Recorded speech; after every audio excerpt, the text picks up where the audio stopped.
My wife meant to text her affair partner but sent it to me instead. So I forwarded it to HR. Hi, I'm Edward, 41. And the day my marriage ended, my wife texted her lover and accidentally sent it to me instead. I was in a morning meeting, half listening, sipping cold coffee, when my phone buzzed. Glanced down, expecting a grocery list, something mundane. Instead I got this. Last night was incredible, baby. Can't stop thinking about your hands on me. Hubby's got that conference in Denver next week. You should definitely come over Monday night. We'll have the whole place to ourselves. I didn't move. Didn't blink. Someone asked me a question in the meeting. I nodded, probably agreed to give a TED talk or sell the company. I had no idea. My hands were cold. But my brain? Ice. Methodical. First screenshot. Saved to cloud. Emailed to myself. Backed up 3 ways. Then I replied. Interesting message. Left the meeting. Said something came up. Something had, in fact, come up. Next, lawyer. I'd kept a divorce attorney's contact from a friend's imploded marriage. Just in case. Turns out. Just in case. Was prophetic. Left a message. His assistant called back in minutes. They had an opening that afternoon. Perfect. While driving, I started forwarding. My lawyer first. Then her parents. Then her boss. Her company has strict no romance policies. Irony? She'd once called 2 coworkers idiots for breaking it. I used the HR general email. Subject. Employee conduct issue urgent. Body was short. My wife is your employee. She accidentally sent me this text today. It appears to document an ongoing affair. Given your policy and the potential involvement of another employee, thought you should be aware. See attached. Petty? Maybe. But she lit the fire. I just added airflow. After that, I went back to work. Answered emails. Ate a sandwich. Meanwhile, my marriage was burning down in my pocket. But I felt calm. She didn't reply for hours. Probably hadn't seen it. Or was too busy. Either way, I had a head start. By the time she realized, the wheels were already turning. I got home that evening and her car was in the driveway. That was fast. My hand hesitated on the doorknob, not from nerves, more like morbid curiosity. What would a person look like after accidentally detonating their whole life with a single text? Apparently? Totally normal. She was in the kitchen, humming. Making pasta. She looked up, smiled. Hey babe. How was work? I said. Interesting. She didn't clock it. Kept rambling about her day. Client drama. Something about HR being weird lately. My poker face deserved an Oscar. We ate. Watched TV. She curled against me like everything was fine. And I felt nothing. No rage, no pain, just static. Like a dentist had numbed my soul. Then her phone buzzed on the coffee table. Locked, obviously, but I could see the preview. You're not answering. Everything okay? Did something happen? Unknown number. Sure, buddy. I knew exactly who it was. She came back from the shower and picked up her phone. I watched her scroll. Her expression went from casual to confused, to pale. Then frantic scrolling. Faster and faster. Then the sent messages. The moment hit her like a truck. Eyes wide. Hand over mouth. Breath gone. Oh my God! Yep, I said. Wait, this I can explain. Don't bother. I cut in. Already sent the text to my lawyer. Your parents. And HR. So we're well past explanations. She dropped her phone. Actually dropped it. Like a cartoon character. You what? You heard me. You can't just my job. I absolutely can. And did. This morning. 3 hours before you figured out you texted the wrong man. The mascara breakdown started. Real tears. It was a mistake. It didn't mean anything. Which part? The affair? Or texting me about it? She had nothing. I said, guest room's mine now. Papers are being filed. Don't talk to me, go through the lawyer. She tried to block the door as I walked past her. I didn't stop. I didn't yell. I didn't even look back. Locked the guest room door. Slept like a baby. Weird how that works. The fallout came fast. Before my alarm even buzzed the next morning, she was knocking on the guest room door. Light taps. Then a folded letter slid underneath. 8 pages of, "I'm sorry, it meant nothing, we can fix this." I didn't read past the first paragraph. Straight to the trash. She emailed me next. Blocked. I set up filters to forward anything from her to my attorney. I didn't want her words. I wanted distance. That afternoon, her dad called. Voice quiet, tired. "Son, we got your message. Don't know what to say. We're devastated." I appreciate that. She won't tell us who the guy is. Doesn't matter. She planned to bring him into our house while I was supposed to be in Denver. That's not a mistake. That's a campaign. Is there any chance you'd consider counseling? No. Long pause. I understand. I'm real sorry. Later, her mother called. That one was different. Stern. Guilt-trippy. Marriage is hard work, Edward. You don't just throw away 9 years over one lapse. I'm not throwing anything away. Your daughter torched it. I just stepped back from the flames. She hung up on me. Day after that, my wife came home early while I was working from my home office. HR pulled her in. She was under investigation. They asked if the guy worked there. If he did, they'd both be terminated. And somehow, this was my fault. You ruined everything, she hissed. We were discreet. You violated company policy. That's your problem. You're vindictive. You're trying to destroy me. No. I sent a single text. Everything after that is a consequence of your actions. Then she tried tears again. Full kneeling on the floor breakdown.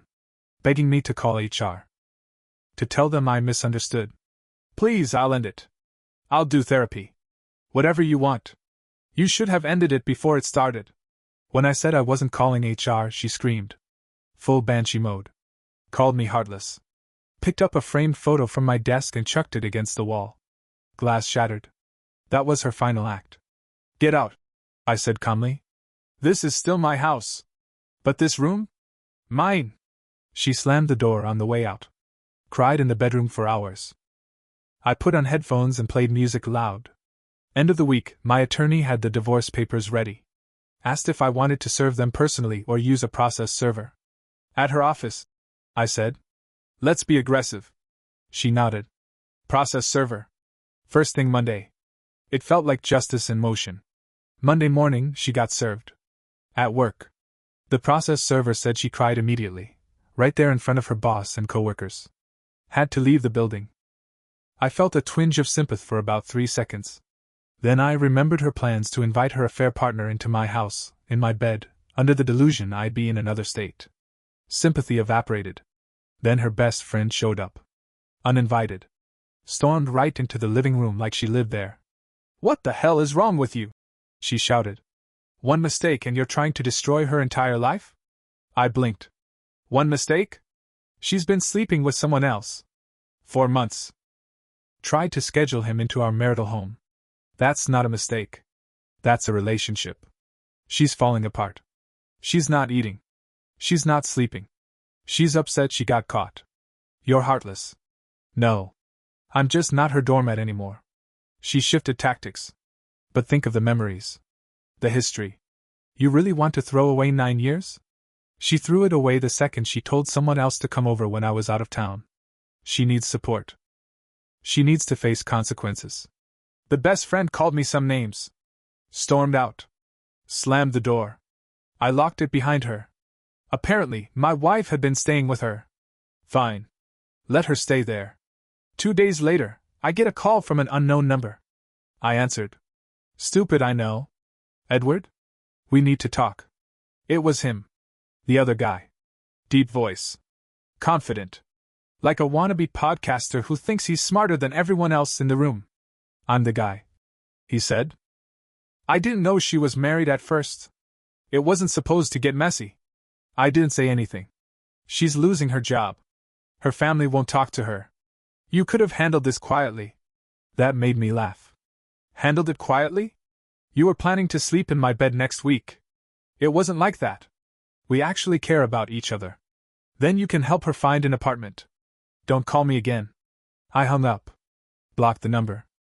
The next day, my Ring camera caught her trying to get into the house. She tried her key. Didn't work. I'd changed the locks over the weekend. She pounded on the door, then sat on the porch for almost an hour, sobbing. I didn't open it. I watched her cry on the app, then turned off the live feed and went back to eating leftovers. Later, my lawyer got an email from hers. My client is being forced into homelessness. She requests immediate possession of the marital home. My attorney's reply? Your client has family, friends, and a boyfriend. My client owns the home, purchased pre-marriage. Sole title. She has no legal claim. Request denied. She'd forgotten that little detail. I bought the house 2 years before we got married. Her name was never added. Not out of malice. Just instinct. That instinct just saved me hundreds of thousands. By Friday, the dominoes really started falling. HR made their final decision. My wife was terminated. Not just because of the affair, but because the guy was her direct report. She'd been sleeping with someone she supervised. That's not just scandalous, it's a legal nightmare. Power imbalance. Liability. HR didn't even blink. Gone. He, on the other hand, got a slap on the wrist. Official warning? Kept his job. Technically, she was the one with the authority. She'd always said she liked being in control. Welp. There's the invoice for that preference. She called me. Again. New number. They fired me. Edward, they fired me. I have no income. No health insurance. What am I supposed to do? I didn't yell. Didn't gloat. Just said, you should have thought about that before texting me your sex recap. You're enjoying this. No. I wanted a faithful wife. You wanted something else. Now you get the reality you created. Silence. Then she muttered. My lawyer says I'm entitled to spousal support. Half of everything. I'm taking you to court. I almost smiled. Your lawyer's welcome to try. I hung up. Changed my number again. That was, what, number 3? Couple days later they showed up. Yes, they. Both of them. Like a united front. At my office building. Security called up to let me know. Mr. Edwards, you have 2 guests, Robert and Ashley, asking for you in the lobby. Escort them out. I said. Now. I watched through my window as security walked them off the property. She was yelling something. He looked like he regretted every decision he'd made since the text message. Later, her mother texted me. What you're doing is cruel and unusual. She made a mistake. You're supposed to love her through hard times. My reply? Hard times are cancer. Job loss. Family tragedy. Not I'm cheating on you and bringing him to our house. That's betrayal. No response. Her best friend made one more attempt. Found me at my gym. Waited in the parking lot like some kind of Lifetime movie villain. She's staying with me now. She said. No job. No money. She's barely eating. Not my problem. You spent 9 years together. She threw 9 years away. Not me. You're so cold. No. I'm just not her clean-up crew anymore. She gave me one of those long stares like she was trying to read my soul or maybe hoping I'd cry. I didn't. Eventually she gave up. Walked away. Probably called my wife and told her I was a monster. Fine. They can build a support group. The following Monday, the divorce filings went to court. My attorney moved fast, we had everything locked in. Strong prenup, ironclad clauses, and the golden ticket, that text. The one she handed me like a self-destruct switch. While we waited for the court date, things got messy. Not from me, from her. First, she tried the legal Hail Mary. Claimed emotional distress. Said I had intentionally weaponized private communication by sending the text to her boss. Her lawyer filed some half-baked motion to paint me as retaliatory. My lawyer shut it down like a fire door. We forwarded a single message to an employer whose policies were clearly violated. If consequences followed, that's between employer and employee. Then the ex started grasping. A Venmo request. $1,250, emotional damages. A handwritten letter mailed to my parents, yes, my parents, where she called herself Edward's spiritual partner who deserves compassion. My mom called me, confused and half laughing. What does spiritual partner mean? She asked. I think it's code for mistress. She didn't ask again. Next came the PR campaign. Instagram stories. Vague ones. When someone weaponizes love, it says more about them than you. Or, being punished for being human isn't justice, it's cruelty in a mask. No names. But the people who knew us. They knew. I didn't respond. I wasn't going to wage war through Instagram captions and curated crying selfies. I'd already won the only battle that mattered: legal clarity. Then she tried to come back. One night, Ring caught her again. Sitting on the porch. No bags this time, no tantrum. Just her, in a hoodie, holding something in her lap. Later, I saw it was our wedding album. She flipped through it slowly. Stayed out there for almost 2 hours. I didn't go out. I didn't open the door. I watched from the app until she left. I couldn't tell you if it was real grief or performative guilt. Probably a cocktail of both. But by that point, my compassion had packed up and left the house long before she did. My lawyer called the next morning. Her side is trying to negotiate settlement terms. They're now requesting half of the house value, citing contribution to shared life goals. I laughed. Loud. The house was mine before I met her. Yep. I reminded them. And the prenup says she's entitled to exactly 0 of the equity. My attorney paused, then added, "They're starting to realize they're out of moves." Good. I said. Let them. By the time the court date rolled around, her entire support system had turned into a ghost town. Her parents stopped calling. Her best friend ghosted me, too, maybe out of embarrassment, maybe because it finally sunk in that her golden girl wasn't so golden. Even her side of the family went radio silent. I heard through a cousin that they didn't want to get involved. Translation: they didn't want to defend the indefensible. But she wasn't done trying. A week before our court date, I got an email from her lawyer. A new strategy. Now she wanted to claim rehabilitative spousal support. Because get this. Edward's actions have left my client with no career, no savings, and emotional hardship severe enough to impact employability. My lawyer's reply was chef's kiss. Your client's actions led to her termination due to a clear workplace violation. The marriage's prenuptial agreement includes a clause that voids spousal support in the case of infidelity. Please see Exhibit A. Exhibit A, of course, was the text. The same one she sent to the wrong man, not knowing it would become the cornerstone of her legal downfall. She tried to call me again. This time I didn't answer. Not even tempted. Instead, I took a long walk. Breathed in real air. No secrets. No lies. No one rehearsing apologies in the next room. Then, like clockwork, she showed up one more time. Middle of the day. My doorbell rang. I checked the camera. Her alone. She had on sunglasses even though it was cloudy, and was holding a takeout bag like peace offerings would erase betrayal. I didn't answer. She didn't knock. She just stood there, then eventually sat down on the steps like she used to when we first moved in. She pulled out her phone. I watched as she typed something, deleted it, typed again. Eventually my phone buzzed. "I don't know who I am without you." And I just stared at it. Not out of pity. Out of disbelief. That someone who tore through a marriage like a wildfire could still think I was the anchor. I didn't respond. That silence was the answer. Court was in 3 days. Court day. She showed up in a fitted navy dress and damage control makeup, walking like she was still the main character. Her lawyer beside her, flipping through folders like they were holding a royal pardon. And right behind them? Him. Yes, the affair partner came to divorce court. Sat in the back like a supportive boyfriend at a PDA meeting. You could tell he regretted being there before the judge even walked in. I wore a gray suit. No tie. Calm.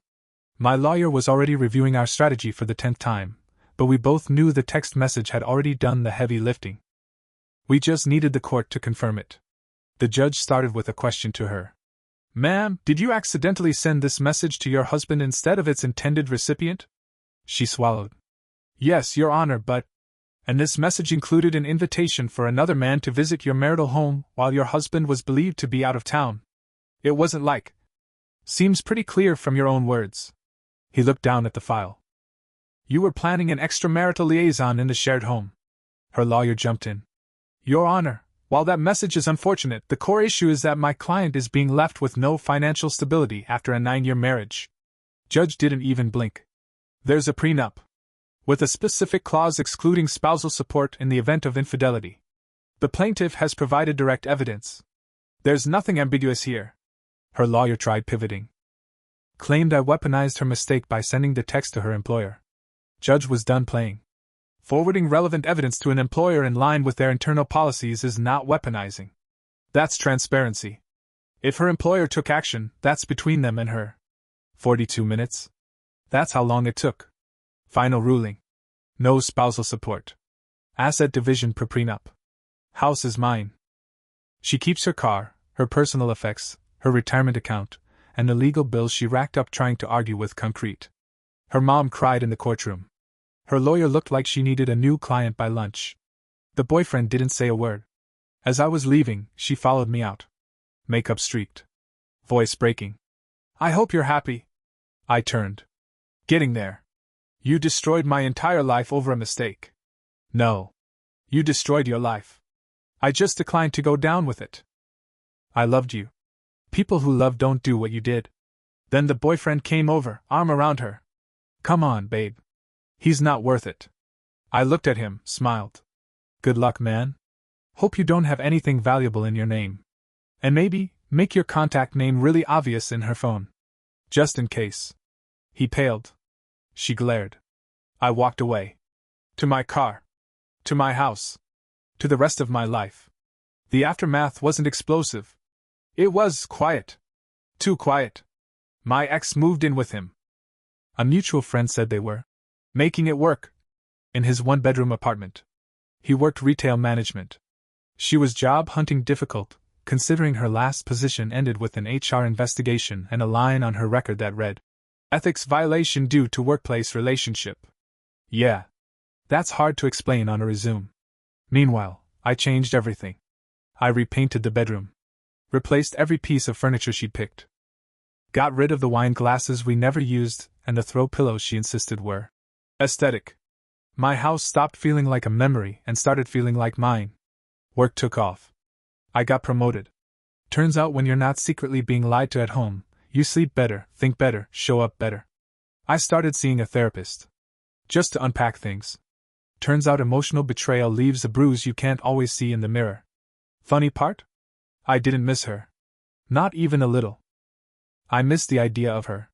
The fake version, the one who used to laugh in the kitchen, hum during laundry, kiss my neck when I cooked. But that person wasn't real. She was a character. A mask. The real her was someone who could plot an affair like a business trip and then cry when the stock crashed. Eventually, I started dating again. Casual. Just coffee dates and low-stakes conversation. One woman asked what ended my last relationship. I told her the truth. My wife sent her affair text to the wrong person, me. Her eyebrows shot up. No way. Yep. And then I forwarded it to her boss. She laughed. Savage. I shrugged. Seemed appropriate. The best part? I finally felt like I didn't owe anyone anything. No more walking on eggshells. No more emotional bookkeeping. No more trying to earn love through performance. The house was quiet, but not lonely. The bed felt empty, but not cold. I kept the text. Printed it out. Framed it. Not out of spite. Out of clarity. That message, wrong number and all, was the most honest thing she ever gave me. It set me free. A few weeks after the court date, the last of her attempts came slinking in. A certified letter, thick envelope, signature required. My lawyer scanned it, called me laughing. She's claiming emotional trauma caused by the sudden divorce timeline. Wants to delay the final disbursement of personal property until she's emotionally prepared. Is that a thing? No. It's melodrama on letterhead. I didn't respond. Let the silence answer again. Meanwhile, my world kept getting better. I got a bonus at work. Took a long weekend trip by myself to Colorado, stayed in a cabin where the loudest thing was wind in the trees. I hiked. I slept without checking my phone at 3 a.m. to see if I was still being lied to. A different kind of healing started. One you don't notice until you're standing in it. Like the time I realized I hadn't thought about her all day and didn't feel guilty about it. Or when I watched our wedding video once, not to cry, but to see if I missed something, some sign, some crack. I did. I missed all of them. The way she flinched when someone said the word settle. The way she always called our house this place, but never home. The way she hated silence unless she was the one filling it. I went back to therapy with a new goal, not just to unpack what happened, but to figure out why I tolerated it for so long. Why I didn't trust my gut when the late nights started. The new passwords. The emotional dead zones. Turns out betrayal doesn't happen all at once. It's 100 small choices stacked in the dark. And love, real love, Doesn't hide in locked phones and deleted threads. One night I had dinner with a friend who'd gone through something similar. Over Thai food and quiet laughs, he asked, "Would you do anything differently?" I didn't even blink. "Not a damn thing." He raised an eyebrow. "Not even how fast you moved?" "No." She lit the match. "I just refused to stay in the building." Back at home that night, I opened the drawer where I kept the divorce paperwork. Reread the prenup. Looked at the signature she'd once made with a heart next to her name. I traced the ink with my finger, then closed the drawer. There's a difference between closure and obsession. I wasn't obsessed anymore. I was free. Spring rolled in like it owed me something. The house finally smelled like peace, cedar oil, and fresh laundry. I swapped the old mattress for a firm one, donated every photo album we never opened, and started collecting art from local markets instead. It sounds small, but it changed the walls. Made them mine. One night, I got a text from an unknown number. Blocked, of course. But curiosity won. It was her. Just 3 words. "You really moved on." That was it. No begging, no theatrics. Just a thin string of regret trying to lasso me back. I stared at the screen for a minute, then turned off my phone and went back to the novel I was halfway through. Some spy thriller. Good pacing. Tight plot. No cheating. The next morning, I unblocked her just long enough to send one thing. Yes. Then I blocked her again. It felt like sealing a tomb. A week later, I saw her at the grocery store. Total accident. I was grabbing cold brew. She was in the frozen aisle, staring blankly at peas. She looked tired. Hair pulled up like it hadn't been washed. Hoodie over yoga pants, no ring. She saw me. We locked eyes for maybe 2 seconds. She gave a small nod. Nothing dramatic. No confrontation. Just a woman who'd burned her world down and now lived in the ash of it. I nodded back. Kept walking. In the parking lot, I sat in my car for a moment, half expecting some tidal wave of emotion. Nothing came. Just calm. Not numb. Not hollow. Calm. Later that week, I got coffee with someone new. Just a first date, nothing serious. But we talked for 2 hours about everything from bad reality TV to ethical non-monogamy, ironically. She asked if I'd ever been married. Once, I said. What happened? She sent a text she meant for someone else. I answered it like it was meant for me. She blinked. That's wild. Yeah, I said. It was. She didn't press. Just sipped her chai and smiled. We made plans to meet again. Maybe we will. Maybe we won't. Doesn't matter. Because now, my life isn't a stage for someone else's secret act. It's mine. And I don't need to be rescued. I'm the one holding the damn keys. 3 months post-divorce, I hosted a small dinner at my place, friends from work, my cousin, and a neighbor who'd brought over banana bread when I first moved in solo. Nothing fancy. Just pasta, red wine, and people who knew how to show up without hidden agendas. At one point during the night, someone said, "This place feels like a real home." I almost laughed. Because it finally did. No more walking on eggshells. No more checking shadows for lies. Just music in the background, mismatched chairs, and the kind of laughter that doesn't come with conditions. After everyone left, I washed dishes with the windows open. The night air was cool. The house quiet. That good kind of quiet. I stood there, hands in soapy water, thinking about how far I'd come since the moment that first message lit up my phone screen like a detonator. She'd handed me the truth. And I handed her consequences. That text, it was everything. A confession, a roadmap, and somehow a release form. Because before that moment, I'd been existing in a marriage held together by assumptions. Trust on life support. Loyalty paid in IOUs. Now, there were no more secrets. Just choices. Mine. I stopped waiting for apologies that wouldn't come. I stopped fantasizing about closure in her handwriting. I stopped letting someone else's selfishness define my worth. That's when I started doing more than surviving. I started designing a life. I signed up for a night class home renovation. Something tactile.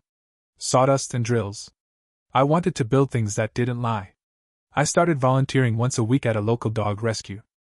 Turned out dogs were better at emotional honesty than most humans I'd known. And I finally traveled alone. Booked a cabin by the ocean, just me and the sound of waves and a pile of books I hadn't had time to read in years. I thought I'd feel lonely. I didn't. I felt whole. One afternoon, While sitting on the porch with a rescued mutt asleep at my feet, I realized something. Her betrayal didn't ruin me. It revealed me. Because I'd been strong the whole time. I just needed the fire to see the steel. By summer, even my therapist noticed the shift. "You're not angry anymore," she said, flipping through her notes. "You're not even bitter." "Nope," I said. "Turns out healing is boring. Like stretching. Quiet. Uneventful. But it works." She smiled. "You've done a lot of work." I had. Not the sexy, Instagrammable kind. The unglamorous stuff. Journaling at 6 a.m., letting myself cry without trying to label the emotion. Sitting in silence without needing to solve it. There was no revenge arc. No karmic twist. Just steady peace. Honest friendships. The kind of solitude that feels like exhaling after holding your breath for years. I hadn't heard from her in months. Then, out of nowhere, her name showed up again. Not from her but from someone else. A mutual friend. One of those neutral parties who always didn't want to get involved. She texted me a single line. "Just so you know, she's telling people you were emotionally abusive." I stared at the screen for a long time. That's the final card, isn't it? When they can't defend what they did, they try to rewrite who you were. I didn't respond to the message. Didn't feel the need. But later that night, I did pull out my journal. Wrote it down. Not out of paranoia. Out of precision. Because that was always her gift, spinning perception like thread. The moment she lost control of the narrative, she started clawing at the edges. But the truth doesn't need defending. The truth doesn't panic. The truth just stands. And I had every receipt. Every time-stamped message. Every call log. Every voicemail. Every screenshot and legal document. But more than that, I had peace. You don't chase down rumors when you're already living in clarity. You let them run themselves tired. Late August, I got a wedding invitation in the mail. Hand-addressed. Thick envelope. Gold-trimmed cardstock. Not hers. God, no. This one was from a college friend I hadn't seen in years. He wrote a personal note on the back of the RSVP card. "I heard what happened. I know it's been brutal. But if anyone deserves a fresh start, it's you. Come celebrate with us." I wasn't sure I'd go. Weddings felt weird now, like watching a play you'd already been cast in and fired from. But I went. Showed up in a clean suit, new haircut, no +1, and absolutely zero shame. During dinner, someone at my table asked if I'd ever been married.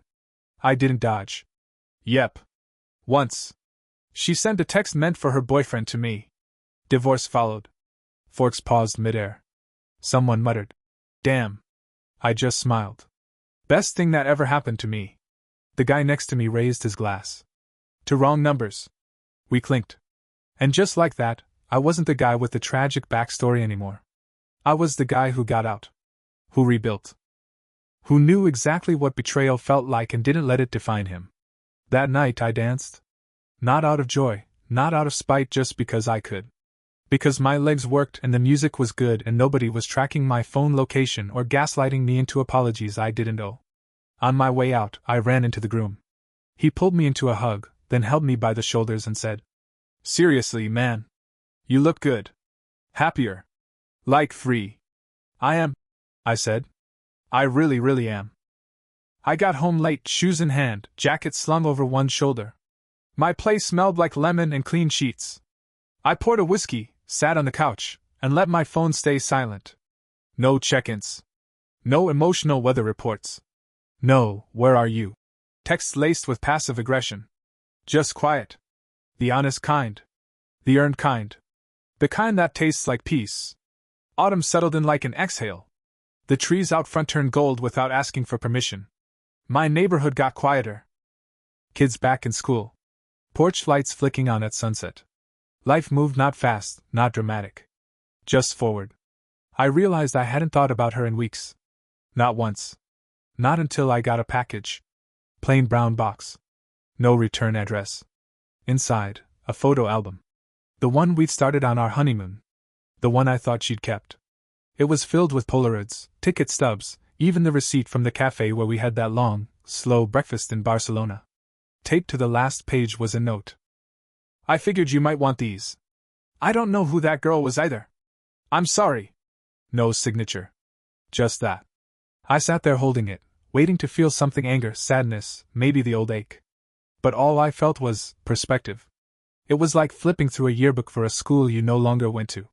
The faces were familiar. The moments were real. But the person who lived them? He wasn't me anymore. I put the album away. Not in a box, not in the trash, just on a shelf. Somewhere neutral. I wasn't pretending it never happened. I was just done carrying it around. That night, I met a woman for drinks. Third date. She asked me what kind of music I liked. Not what my trauma was. Not what she could fix. Just what I liked. We sat on the patio of a little bar with string lights overhead and talked about road trip playlists and bad karaoke nights. She told me I laughed like someone who didn't take himself too seriously. I told her she wore confidence like perfume. At the end of the night, she didn't ask when she'd see me again. She said, "I hope I see you again." I said, "Yeah. Me too." No games. No angles. Just two people who'd survived their own separate stories and were cautiously, quietly, curious about the next chapter. And when I got home, I realized I was ready. Not to erase the past, but to write something better. A week later, I got a message request on Instagram.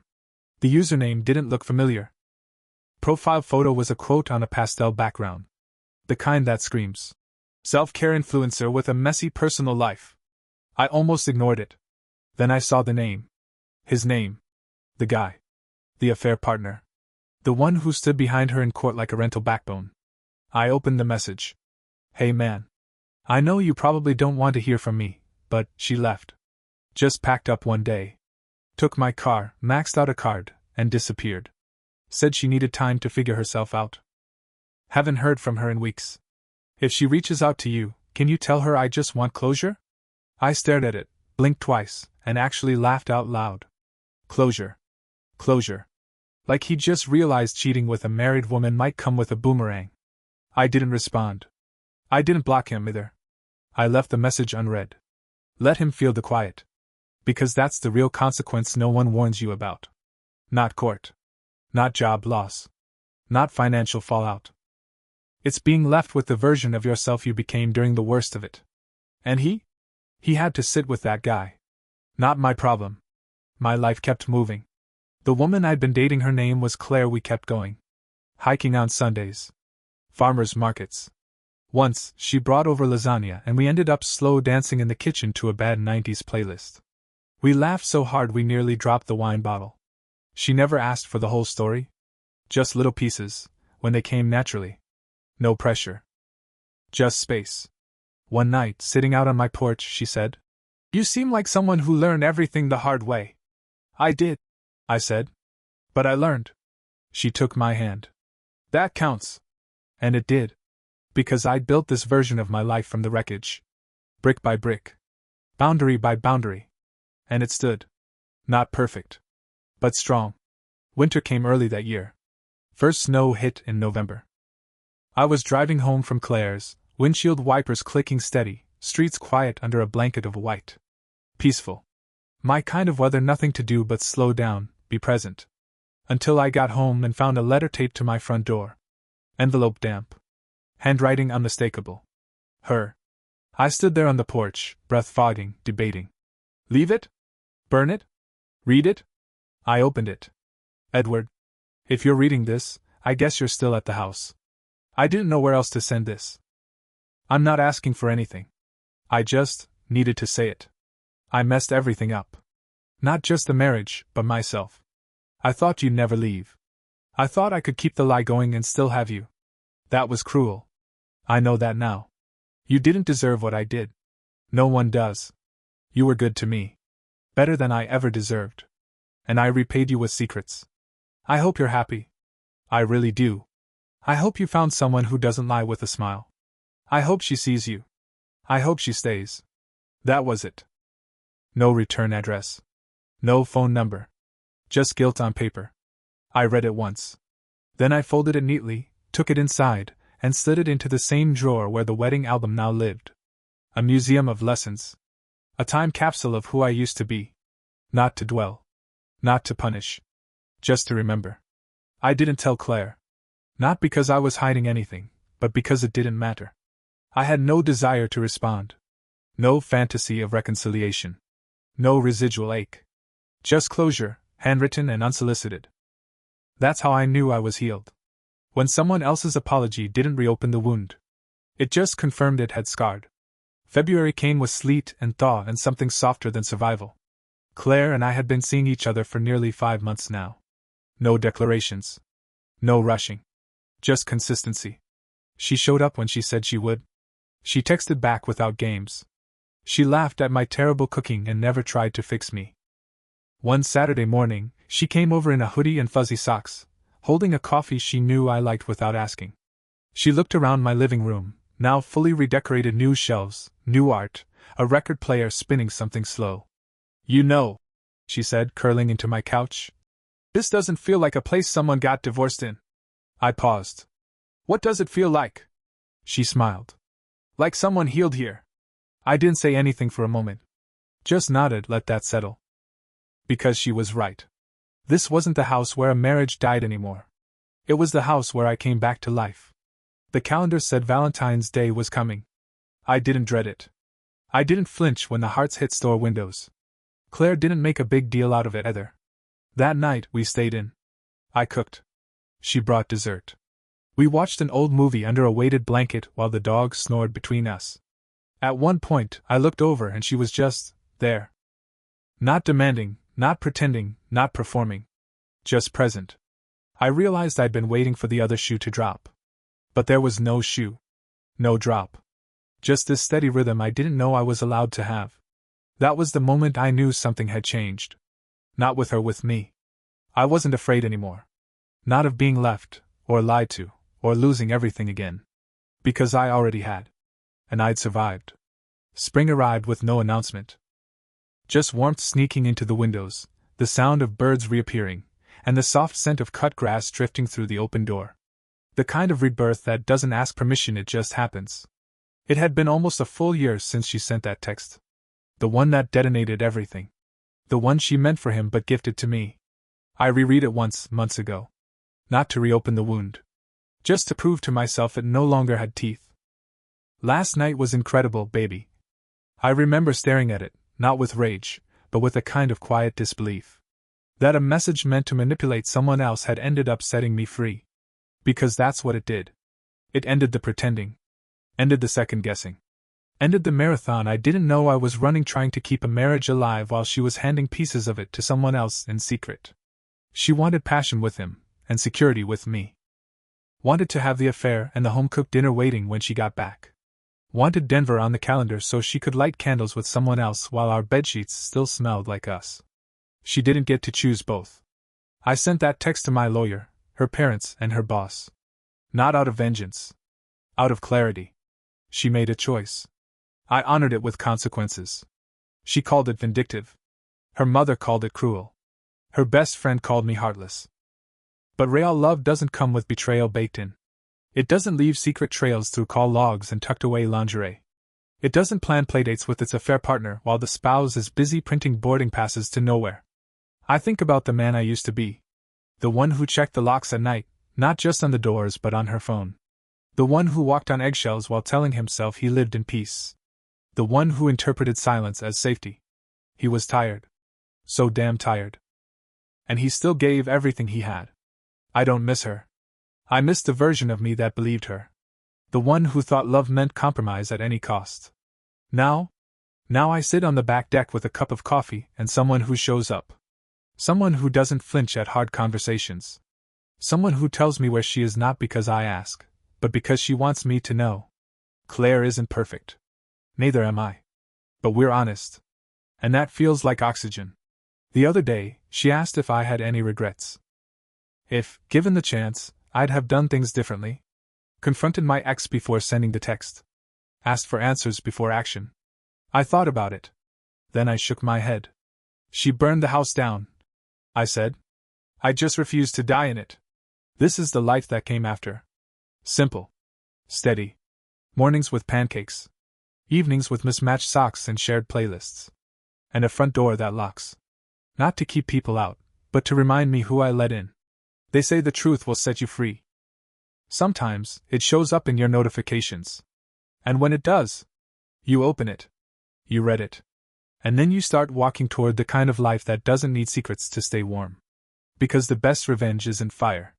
It's peace. It's love that doesn't require forgetting yourself to keep it. It's waking up 1 year later, looking around, and whispering, "Thank God she sent that text."